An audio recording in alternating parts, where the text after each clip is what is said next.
नमस्कार। आज अपन इंग्लैंड में विधि निर्माण प्रक्रिया के ऊपर चर्चा करेंगे।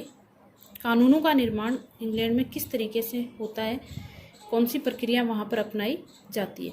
देखिए, सर्वप्रथम संसद कानूनों का निर्माण करती है। संसद में जो उसके दो सदन है, कॉमन सभा, लॉर्ड सभा और साथ ही सम्राट, ये तीनों मिलकर कानून का निर्माण करते हैं। यानी कॉमन सभा, लॉर्ड सभा, संसद से पारित होने के बाद वह विधेयक सम्राट के पास जाता है और सम्राट उस विधेयक को अपनी स्वीकृति देकर, हस्ताक्षर से सहमति देकर कानून का रूप उसको देता है। अब अपन देखते हैं कि सबसे पहले विधेयक, जो कानून का प्रारूप होता है, प्रस्ताव जो सबसे पहले लाया जाता है, वो क्या कहलाता है? विधेयक। तो विधेयक कितने प्रकार के होते हैं? सबसे पहले देखिए, सार्वजनिक विधेयक और निजी विधेयक, यानी दो प्रकार के विधेयक होते हैं, सार्वजनिक विधेयक और निजी विधेयक। सार्वजनिक जो विधेयक है वो संपूर्ण राष्ट्र से संबंधित होते हैं और ये संसद के सदस्यों द्वारा और साथ ही जो मंत्रिमंडल के सदस्य होते हैं उनके द्वारा लाए जाते हैं। और इसीलिए इन विधेयकों को भी दो भागों में बांटा गया है, निजी सदस्यों के विधेयक और सरकारी विधेयक। अब देखिए, सबसे पहले अपन थोड़ी निजी विधेयक के ऊपर चर्चा करते हैं, जिनको असार्वजनिक विधेयक भी कहा जाता है। असार्वजनिक विधेयक क्या होते हैं?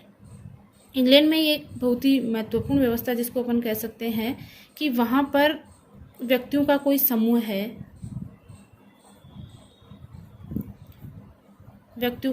है, या फिर कोई किसी प्रकार की संस्था है जो जनता के हित के लिए कार्य कर रही है, उसके द्वारा ये विधेयक लाए जाते हैं। यानी महत्वपूर्ण बात ये होगी कि इस विधेयक को प्रस्तुत करने वाले प्रस्तावक संसद के सदस्य नहीं होते हैं।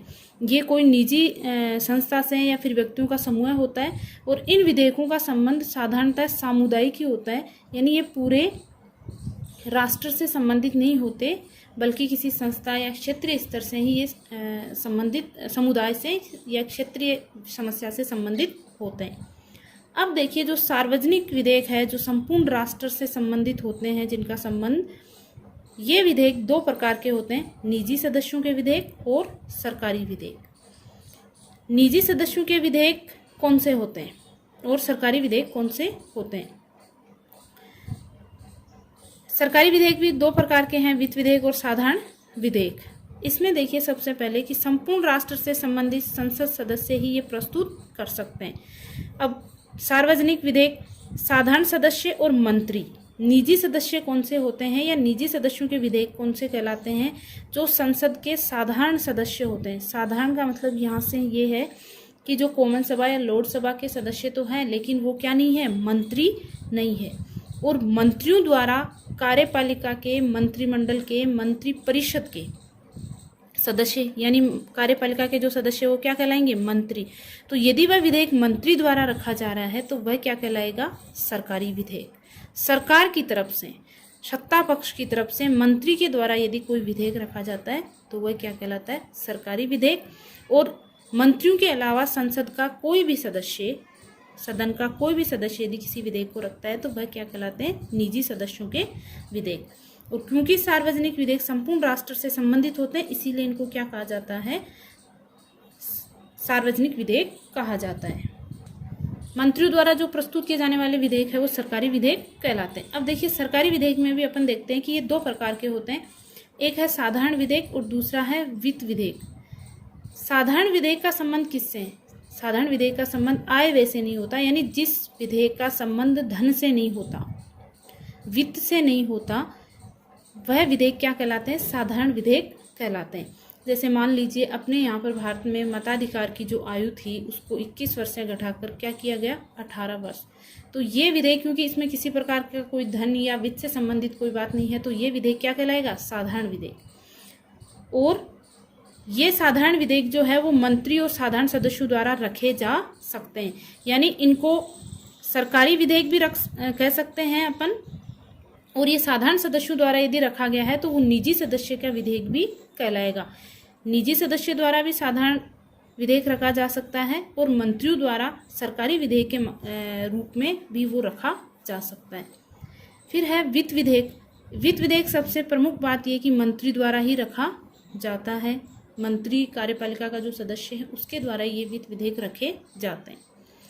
वित्त विधेयक क्या होते हैं? करारोपण से संबंधित, सरकार द्वारा ऋण लेना है, कर घटाना है, बढ़ाना है, यानी जिस विधेयक में धन से संबंधित, वित्त से संबंधित कोई चर्चा होती है, जैसे उस देश की निधि से पैसा निकालना है, उसमें डालना है, तो वह विधेयक क्या कहलाएगा? वित्त विधेयक। कॉमन सभा की शक्तियां जब अपन ने पढ़ी थी, स्पीकर के जो शक्तियां अपन ने पढ़ी थी, जब उसमें अपन ने एक महत्वपूर्ण बात ये और देखी थी कि कोई विधेयक वित्त विधेयक है या नहीं, इसका जो निर्णय है वो कौन करता है? स्पीकर करता है। यानी कॉमन सभा का जो अध्यक्ष होता है, जो स्पीकर कहलाता है, वो करता है।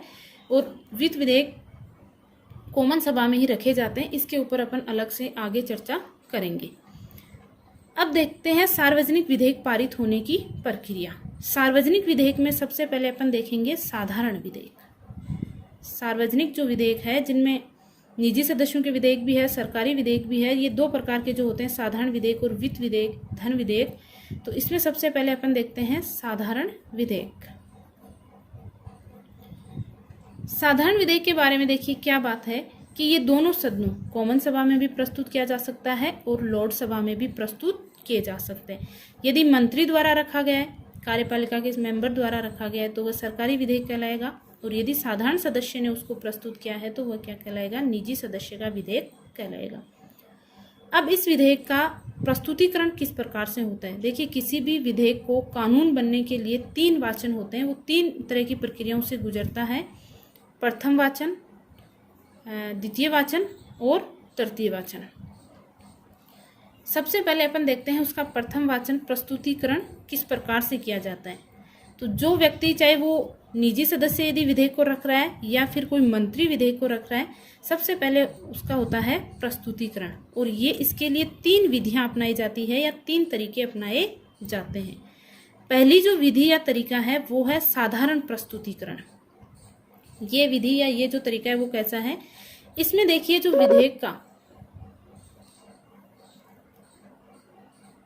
विधेयक का प्रस्तावक है, वो विधेयक प्रस्तुत करने की सूचना किसको देता है? लिपिक को देता है। यानी सदन का जो क्लर्क होता है उसको ये प्रस्तावक सूचना देता है। सूचना देने के बाद सदन का लिपिक क्या करता है? उस विधेयक का शीर्षक पढ़कर सदन को सुना देता है। इसमें सबसे महत्वपूर्ण जो बात है, प्रस्तावक किसी प्रकार का कोई भाषण नहीं देता, न ही वह विधेयक पर किसी प्रकार की कोई बात बोलता है।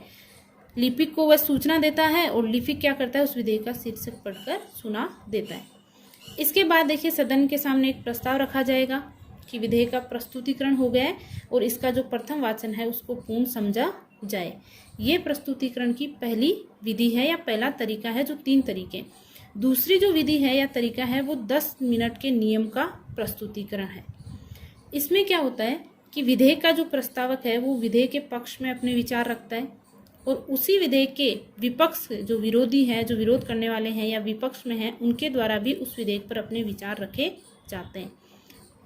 मान लीजिए सत्ता पक्ष द्वारा रखा गया है तो विपक्ष के द्वारा विचार रखे जाएंगे, और यदि विपक्ष के किसी सदस्य ने विधेयक को प्रस्तुत किया है तो वो सत्ता पक्ष के द्वारा उस विधेयक के विरोध में विचार रखे जाएंगे। और 10 मिनट के नियम के प्रस्तुतिकरण की ये जो विधि है, ये ज़्यादातर जो विवादपूर्ण विधेयक होते हैं उनके लिए ही ये प्रक्रिया अपनाई जाती है। यानी साधारण विधेयक होते हैं और जिनमें ज़्यादा विवाद नहीं होता, उन विधेयकों के लिए साधारण प्रस्तुतिकरण की प्रक्रिया ही अपनाई जाती है, जिनसे ज़्यादातर लोग क्या होते हैं? सहमत होते हैं। जैसे ही प्रस्तावक विधेयक के पक्ष में विचार रखता है और उसके बाद विपक्ष उस विधेयक के विपक्ष में विचार रखता है, उसके बाद एक प्रस्ताव रखा जाता है कि विधेयक का प्रस्तुतिकरण और प्रथम वाचन पूर्ण माना जाए। इस तरीके से ये तरीका अपनाया जाता है। तीसरा जो इसका तरीका है वो विधेयक के प्रावधान पर रोशनी डालने वाला प्रस्तुतिकरण। यानी विधेयक के क्या फायदे हैं, क्यों जरूरी है ये विधेयक, इसके ऊपर एक लंबा भाषण देने की जो प्रक्रिया है वो इस तीसरे तरीके की विधि में अपनाई जाती है। इसमें प्रस्तावक क्या करता है? अपने विधेयक के जो सिद्धांत होते हैं, लाभ जो होते हैं उस विधेयक के, क्यों जरूरी है वह विधेयक, उसके ऊपर एक लंबा भाषण देता है और साथ ही उस विधेयक को सदन में प्रस्तुत करने की अनुमति देने का एक प्रस्ताव भी रखता है कि जो सदन का सभापति है या जो सदन का अध्यक्ष है वह उस विधेयक को रखने की क्या दे? अनुमति दे। जब प्रस्तावक द्वारा विधेयक के सिद्धांतों और लाभों पर चर्चा, अपना जो विचार है वो प्रकट कर दिया जाता है, तो विपक्ष भी विधेयक के विरोध में क्या देते हैं? भाषण देते हैं। अब देखिए यहाँ पर जो सबसे महत्वपूर्ण बात वो है कि अंत में मतदान द्वारा निर्णय होता है। ये बहुत ही महत्वपूर्ण बात है कि अपन ने देखा जो साधारण प्रस्तुतिकरण था वो बहुत ही सरल तरीका था। 10 मिनट के नियम का प्रस्तुतिकरण में ऐसी कोई प्रक्रिया नहीं थी, लेकिन जब पूरी तरीके से बहुत ही महत्वपूर्ण विधेयक है और उसको बहुत ही अच्छी तरीके से सदन में पेश किया गया है, तो उसमें क्या होगा, मतदान होगा। यदि सदन का निर्णय प्रस्ताव के पक्ष में है तो सदन के समक्ष रखा जाता है और विधेयक का जो प्रथम वाचन है या प्रस्तुतिकरण की जो पहली प्रक्रिया है वो क्या मानी जाती है, पूर्ण मानी जाती है। और यदि यहाँ मतदान के द्वारा निर्णय प्रस्ताव के विपक्ष में आता है, पक्ष में नहीं आता है, तो वह विधेयक क्या हो जाता है, यहाँ पर समाप्त हो जाता है। यदि पक्ष में आया है मतदान, तभी वह विधेयक आगे दूसरे वाचन में पहुंचता है। जब प्रथम वाचन विधेयक का हो जाता है, प्रस्तुतिकरण हो जाता है, तो एक निर्धारित तय तिथि या समय के अनुसार, कार्यक्रम के अनुसार विधेयक को फिर सदन में दूसरे वाचन के लिए रखा जाता है। दूसरा वाचन देखिए कैसे होता है। प्रस्तावक जो है वो विधेयक की समस्त धाराएं पढ़कर सुनाएगा। धाराएं सिर्फ पढ़कर सुनाता है, उनके ऊपर चर्चा नहीं होती। ये बहुत ही महत्वपूर्ण है कि विधेयक की धाराओं के ऊपर चर्चा नहीं होती, वह सिर्फ पढ़कर सुनाता है और विधेयक का जो सैद्धांतिक पक्ष है उसको प्रकट करता है। जो अपन ने प्रस्तुतिकरण की तीसरी विधि देखी थी, सेम ऐसा ही ये तरीका है कि इसमें इस विधेयक के क्या लाभ है और ये क्यों जरूरी है, इस पर वो प्रस्तावक अपने विचार प्रकट करता है। उसके बाद विपक्ष भी विधेयक के विरोध में अपने विचार प्रकट करता है कि नहीं लाना चाहिए या इसमें ये संशोधन होने चाहिए और इस विधेयक को लाने से क्या क्या नुकसान हो सकते हैं, ऐसा विपक्ष के द्वारा अपने विचार प्रकट किए जाते हैं। दूसरे वाचन की जो दो महत्वपूर्ण बिंदु है या दो महत्वपूर्ण बातें हैं वो देखिए कि विधेयक के केवल सैद्धांतिक पक्ष पर विचार होता है, समस्त धाराओं पर विचार नहीं किया जाता। सैद्धांतिक जो पक्ष है वो अपन ने देखा कि क्यों जरूरी है, क्यों विधेयक लाया गया है, इसके क्या लाभ है, जनता के कल्याण में ये कैसे सहायक होगा, इसके ऊपर चर्चा की जाती है। उसमें कौन कौन से प्रावधान हैं, कौन कौन सी धाराएं हैं, इनके ऊपर विचार नहीं होता। दूसरा जो महत्वपूर्ण है वो है विधेयक में किसी प्रकार का संशोधन प्रस्तुत नहीं किया जा सकता, यानी दूसरे वाचन में भी विधेयक में इस समय किसी प्रकार का कोई संशोधन नहीं होता। दूसरे वाचन में देखिए क्या होता है कि विधेयक को स्वीकार भी किया जा सकता है और अस्वीकार भी किया जा सकता है। यदि विधेयक क्या हो जाता है, स्वीकार कर लिया जाता है, स्वीकार हो गया, तो दूसरे वाचन की ही एक अवस्था है समिति अवस्था या समिति स्तर, जिसको अपन बोल सकते हैं कि वह यदि विधेयक स्वीकार हो गया तो वह समिति के पास चला जाएगा। और यदि अस्वीकार किया जाए तो अस्वीकार करने के क्या तरीके हैं, या तो जो विपक्ष है जो ऐसा विधेयक नहीं चाहता वो सीधा एक प्रस्ताव रख देता है कि कानून दोषपूर्ण है और इसलिए इस विधेयक को यहीं समाप्त किया जाए। पर दूसरा जो तरीका है वो है कि विरोधी पक्ष द्वारा विधेयक को दूसरी बार क्या तरीका अपनाता है, देखिए कि पढ़ने का संशोधन इतने समय बाद रख दिया जाए कि उस दौरान जो संसद का सत्र चल रहा है वही क्या हो जाएगा, समाप्त हो जाएगा। मान लीजिए संसद का सत्र जो है वो 2 महीने बाद समाप्त होने वाला है या 1 महीने बाद समाप्त होने वाला है, तो 3 महीने बाद कि इसके ऊपर संशोधन किया जाए या इसको पढ़ा जाए, तो ऐसी स्थिति में जो विधेयक है वो अपने आप ही क्या हो जाता है, समाप्त हो जाता है। उसका कारण ये है कि संसद का सत्र स्वयं में ही समाप्त हो जाता है। लेकिन यदि इस वाचन में विधेयक को स्वीकार कर लिया गया तो वह कहाँ चला जाएगा, समिति स्तर पर। दूसरे वाचन के बाद जो विधेयक है वो समिति अवस्था में पहुंचता है। यहाँ पर देखिए 2 चीजें हैं, 2 प्रकार की समितियां होती है। जैसे स्थायी समिति है, हर सदन की अपनी स्थायी समिति होती है जिसमें पक्ष और विपक्ष, सत्ता पक्ष दोनों दलों के सदस्य होते हैं। और एक होती है परवर समिति। परवर समितियों में विषय के विशेषज्ञ जो लोग होते हैं वो सदस्य होते हैं। यदि मान लीजिए विधेयक बहुत ही महत्वपूर्ण है और विवादास्पद भी है तो सदन का जो सभापति है वह उसको परवर समिति के पास भेज देता है, परवर समिति को सौंप देता है। और यदि ऐसा नहीं है, विधेयक में इतना जरूरी नहीं है, तो वह चर्चा के लिए सदन की किसी भी स्थायी समिति के पास उसको भेजा जाता है। विधेयक का जो ये समिति स्तर है ये भी बहुत ही महत्वपूर्ण है। इसमें देखिए जैसा कि अपन ने देखा कि इसका जो दूसरा वाचन था उसमें इसकी धाराओं पे, प्रावधानों पे किसी प्रकार की कोई चर्चा नहीं हुई। समिति स्तर पर इसमें धाराओं और उपधाराओं पर काफ़ी खुली बहस होती है, चर्चा होती है। और इसमें संशोधन भी होते हैं जो जन कल्याण की दृष्टि से आवश्यक हो। यानी यदि किसी विधेयक में संशोधन करने हैं तो वह समिति स्तर पर हो सकते हैं, दूसरे वाचन में नहीं होते, प्रथम वाचन में भी नहीं होते, और आगे अपन देखेंगे कि तीसरे वाचन में भी किसी प्रकार का कोई संशोधन नहीं होता। जो स्थायी समिति होती है वो विधेयक पर पूरी तरीके से चर्चा करती है, इसकी एक एक धाराओं पे चर्चा करती है, उपधाराओं पे चर्चा करती है, और चर्चा करने के बाद वह अपनी एक रिपोर्ट तैयार करती है, एक प्रतिवेदन तैयार करती है, और वह प्रतिवेदन समिति का जो सभापति होता है उस समिति का, स्थायी समिति का, वह सदन के समक्ष रखता है। जिस सदन में समिति को भेजा गया था उस सदन के सम्मुख रखता है।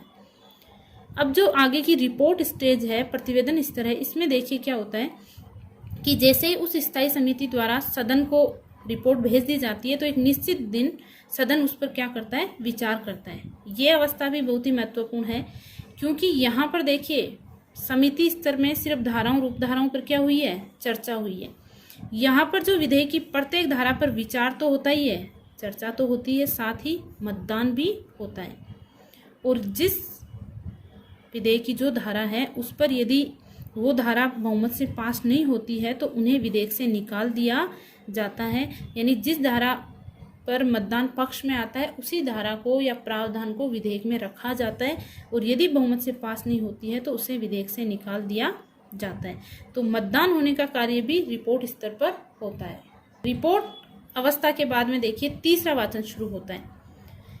तीसरा वाचन ज़्यादा महत्वपूर्ण नहीं है, या अपन कह सकते हैं इसमें विधेयक पर ज़्यादा चर्चा नहीं होती, धारा पर विचार नहीं होते, इसके प्रावधानों पर चर्चा नहीं होती, केवल सिद्धांतों पर राजनीतिक बहस होती है।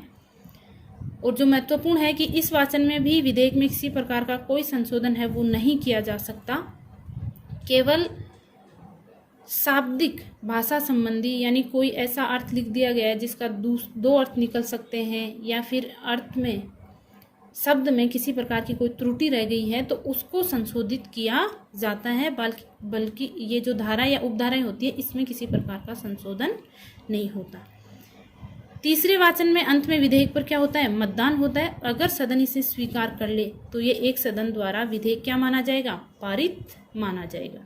एक सदन जब उसको पारित कर देता है तो वह विधेयक चला जाता है दूसरे सदन में। जिस सदन से वह पारित होकर आया है उसका अध्यक्ष विधेयक पर हस्ताक्षर करके उसे क्या करेगा, दूसरे सदन में भेज देगा, और वहां पर भी यही प्रक्रिया दोहराई जाती है। तीनों वाचन जो है वो होते हैं और यही प्रक्रिया दोहराई जाती है। फिर देखिए यदि दूसरा सदन भी उसको पारित कर दें, पहले सदन से पारित होके आया, चाहे वो कॉमन सभा से लोकसभा में आया है, चाहे वो कॉमन सभा से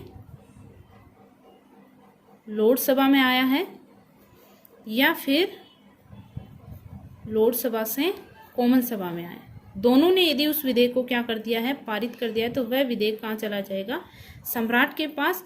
और सम्राट उसके ऊपर अमूमन स्वीकृति देता ही है, क्योंकि जैसा कि अपन जानते हैं कि औपचारिक नामात्र की सत्ता उसके पास है। एक जो राजतंत्रात्मक व्यवस्था है वो परंपराओं के अनुसार चली आ रही है, तो सम्राट उसके ऊपर अस्वीकृति नहीं देता, स्वीकृति देता है, और वह विधेयक क्या बन जाता है, कानून बन जाता है। अब देखिए यदि कॉमन सभा द्वारा पारित विधेयक लॉर्ड सभा अस्वीकार कर दे, या फिर लोकसभा द्वारा पारित विधेयक कॉमन सभा अस्वीकार कर दे, ऐसी स्थिति में क्या स्थिति होती है, साथ ही वित्त विधेयक किस तरीके से पारित किए जाते हैं, इसके ऊपर अपन आगे चर्चा करेंगे अगले वीडियो।